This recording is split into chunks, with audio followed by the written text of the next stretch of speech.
દાદાગીરીથી જબરજસ્તીથી લાઇટના private કંપનીના થાંભલા નખાવવા માટે સરકાર પોલીસ ભાડે આપે છે.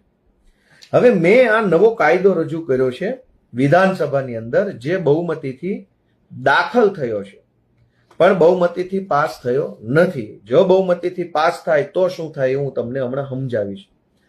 પહેલો વિષય એ લઈએ કે અત્યારે જે થાંભલા નાખવામાં આવે ત્યારે પોલીસ અથવા કોઈ ભાજપના માણસો અથવા કોઈ ભાજપ તરફી વ્યક્તિઓ એવું કહે છે કે ભાઈ આમાં તો કલેક્ટરનો હુકમ છે, કલેક્ટરનો હુકમ છે.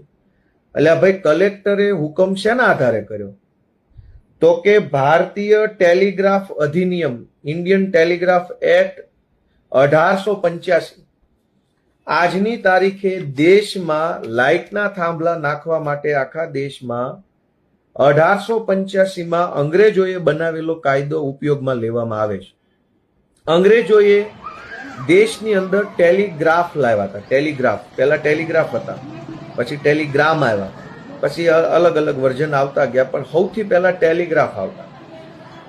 અંગ્રેજોએ ભારતના ખેડૂતોના ખેતરમાંથી ટેલિગ્રાફનો થાંભલો નાખવા માટે 1885માં જે કાયદો બનાવ્યો હતો એ કાયદામાં 1% 1 પૈસાનો સુધારો કે વધારો કે ઘટાડો કર્યા વગર જેવો 1885માં હતો એવો ને એવો કાયદાનો ઉપયોગ આજે 2026માં આ ભાજપની સરકાર કરી રહી છે.